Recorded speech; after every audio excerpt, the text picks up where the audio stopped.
শ্রদ্ধেয় প্রধান উপদেষ্টা অধ্যাপক ডক্টর মোহাম্মদ ইউনুস এবং আমাকে যারা দেখছেন এবং শুনছেন, আসসালামু আলাইকুম রহমতুল্লাহ। প্রিয় মহোদয়, আজ অপরাহ্নে ৩টার পর থেকে আপনি রাজনৈতিক দলগুলোর সঙ্গে বিশেষ বৈঠকে বসছেন।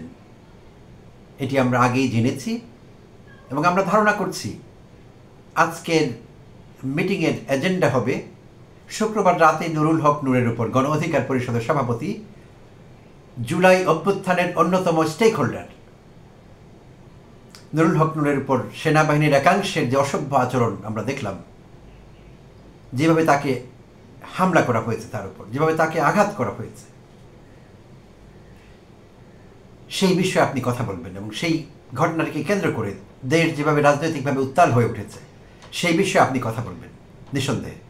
এটি আমরা ধরেই নিতে পারি।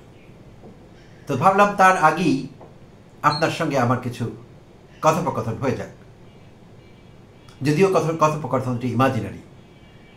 আমি সামনাসামনি ফিজিক্যালি আপনার সঙ্গে কথা বলতে পারছি না, পারবার কোনো সুযোগও নেই। মূল কথায় আসি। প্রিয় মহোদয়, আপনি দেখেছেন ইতিমধ্যে পটভূমিতে যাবার কোনো প্রয়োজন নেই আপনার মূল্যবান সময় নষ্ট করে। শুক্রবার রাতে যা হয়েছে, যেভাবে যে পরিস্থিতিতে নুরুল হক নূরের উপর হামলাটি হয়েছে, হামলার আগ মুহূর্তে দুই দলেরই নেতাকর্মীরা রাস্তায় ছিলেন, জাতীয় পার্টি এবং গণ অধিকার পরিষদ। রাস্তায় দুপক্ষের মারামারি হয়েছে, ইট পাথর ছোড়াছড়ি হয়েছে, সেটি আমরা দেখেছি, শুনেছি। এর পরবর্তী পরিস্থিতি যখন কিনা নুরুল হক নূর, রাশেদ খান এবং অন্যান্য নেতৃবৃন্দ তাদের দলের, তারা তাদের কার্যালয়ের সামনে একটি প্রেস মিটিংয়ে কথা বলবার জন্য তৈরি হচ্ছিলেন, নিরস্ত্র, অপ্রস্তুত, এবং তারা ভাবতে পারেননি তাদের উপর এই মুহূর্তে কোনো ওয়ার্নিং ছাড়া কেউ হামলা করতে পারে। আমরা দেখলাম আনপ্রভোকড একটি হামলা,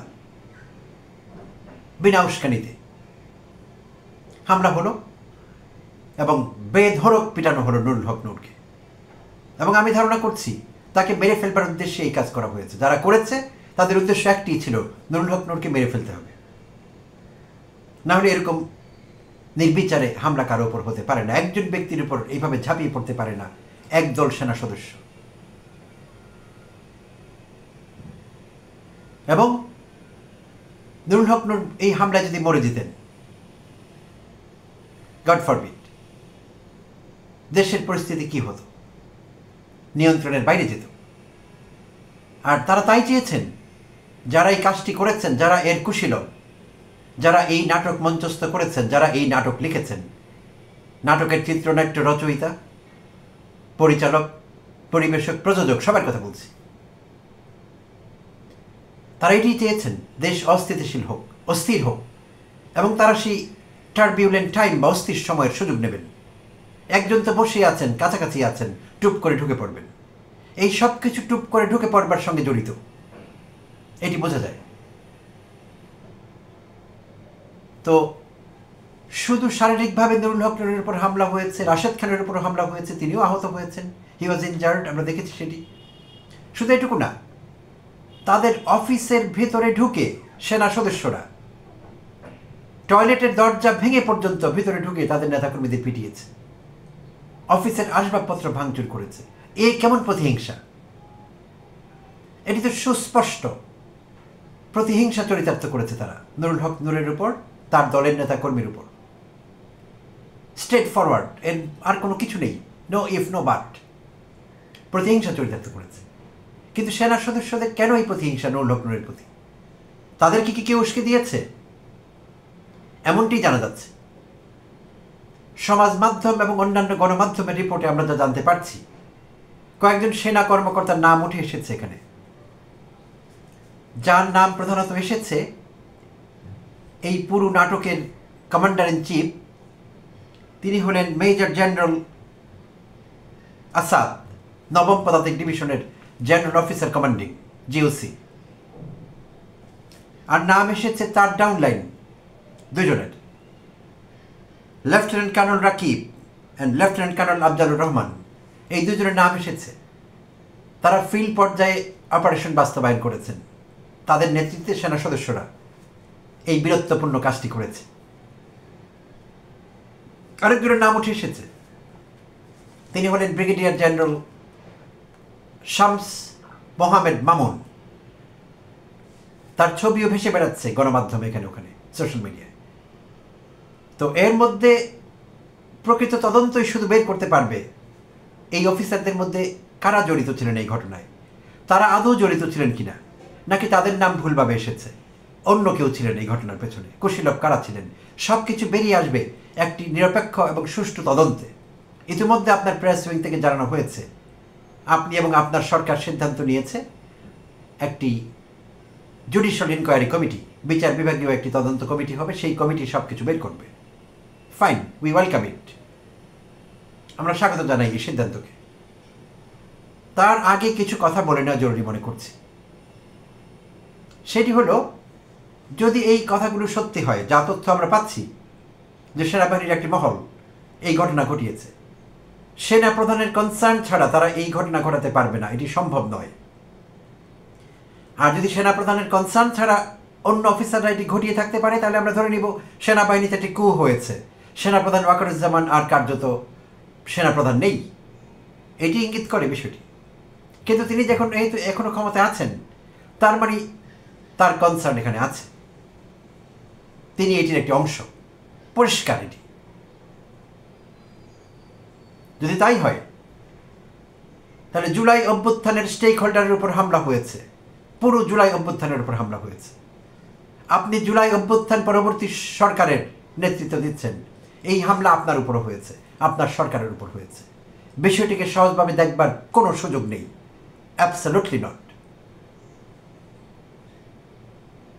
তাই আজকের মিটিংয়ে আপনি কথা বলতে যাচ্ছেন মূলত বিএনপির নেতৃবৃন্দের সঙ্গে, জামায়াতে ইসলামের নেতৃবৃন্দের সঙ্গে এবং এনসিপি বা জাতীয় নাগরিক পার্টির নেতৃবৃন্দের সঙ্গে, এই তিনটি দলের নেতৃবৃন্দের সঙ্গে আপনি কথা বলতে যাচ্ছেন।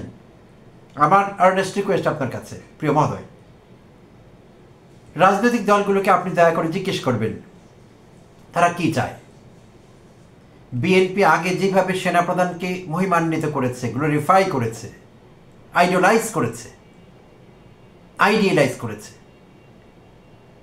তারা কি এখনো সেই জায়গায় আছে? বিএনপি নেতৃবৃন্দ তারা কি এখনো বলতে চাইবে সাংবিধানিক শূন্যতা সৃষ্টি হবে, সেনাপ্রধান সম্পর্কে কিছু ভাবা যাবে না, সেনাবাহিনী নিয়ে কোনো কথা বলা যাবে না? কেন?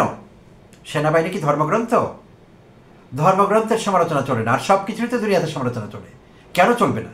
সেনাবাহিনীর লোকেরাও মানুষ, তারাও ভুল করতে পারেন, ভুল করলে সমালোচনা চলবে।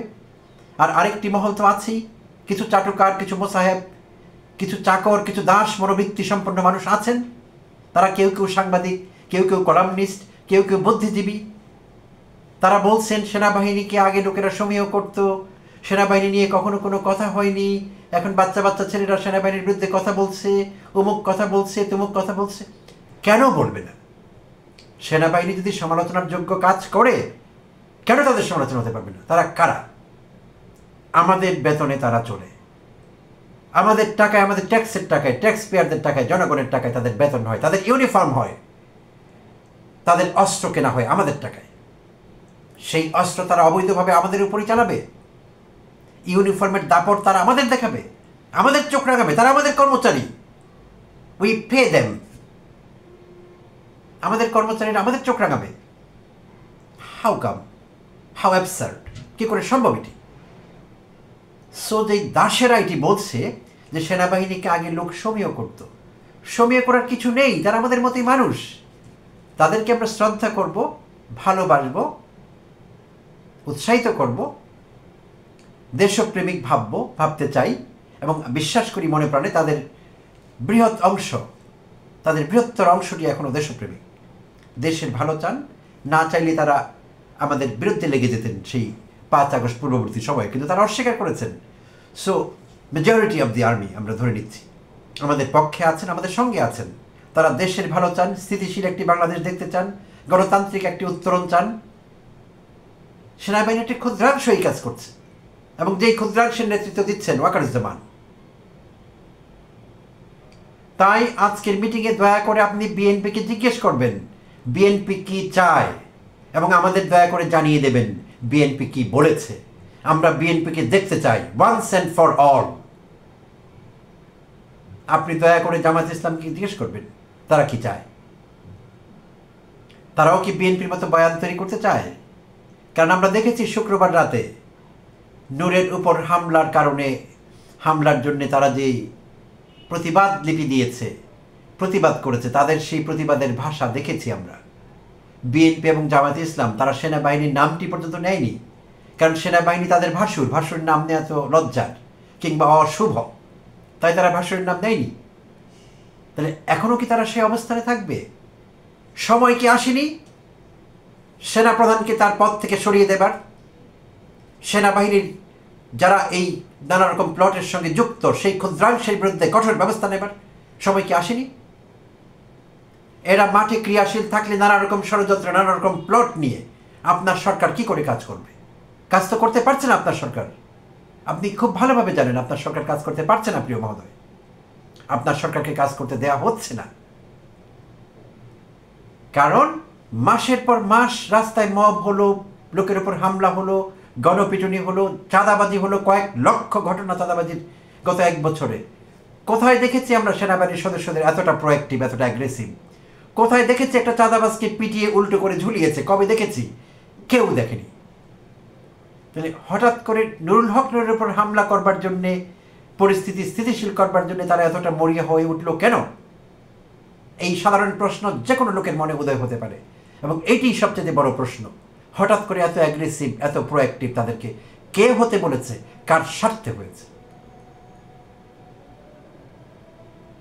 তাহলে যেই কথাটি আমরা শুনছি যে ব্রিগেডিয়ার শামস মোহাম্মদ মামুন ফোন করেছিলেন নুরুল হক নূরকে ঘটনা ঘটবার আগে, তার উপর হামলা হবার আগে, যে তিনি যদি এই কাজ থেকে নিবৃত্ত না হন, জাতীয় পার্টির বিরুদ্ধে কথা বলা, জিএম কাদেরের বিরুদ্ধে কথা বলা, তাহলে পরিণতি খারাপ হবে। নুরুল হক নূর অস্বীকার করেছিলেন যে তিনি এটি মানবেন না, তিনি যা করছেন তাই করবেন। ঠিক পরে পরে তার উপর হামলা হয়েছে, এই খবরই আমরা পাচ্ছি। একাধিক গণমাধ্যম, ইউটিউব চ্যানেল এই কথা বলেছে। যদি তাই হয় তাহলে ভয়ঙ্কর পরিণতি অপেক্ষা করছে সামনে আপনার সরকারের জন্য। আজ এই বিষয়টি ক্লিয়ার করতে হবে। রাজনৈতিক দলগুলোর সঙ্গে কথা বলুন, পরবর্তী পদক্ষেপ আপনি কী নিতে চান প্রিয় মহোদয়। আপনাকে ড্রাস্টিক মেজার নিতে হবে, মেক অর ব্রেক, মাঝখানে কিছু নেই। হয় আপনি থাকবেন সম্মান নিয়ে, আপনার একক অথরিটি নিয়ে, না হলে আপনি থাকবেন না, আমাদেরকে আমাদের ভাগ্যের উপর ছেড়ে দেবেন। কিন্তু আমরা এই দোটানায় থাকতে পারবো না প্রিয় মহোদয়। আমরা জানি না এই মুহূর্তে সরকারকে চালাচ্ছে, আমাদের জানতে হবে। Please make it clear. এটি আপনার কমিটমেন্ট জাতিকে দেওয়া।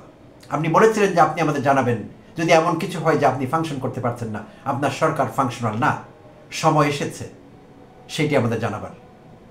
আমরা আশা করব আজকের মিটিংয়ের পরে আপনি আমাদের জাতিকে একটি শক্ত বার্তা দেবেন।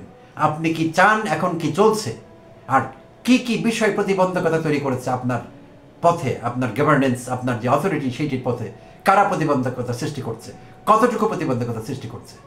আমরা বলবো আপনাকে পরবর্তীতে কি করণীয়, বাট আপনি আমাদের অবগত রাখবেন। ধন্যবাদ সবাইকে।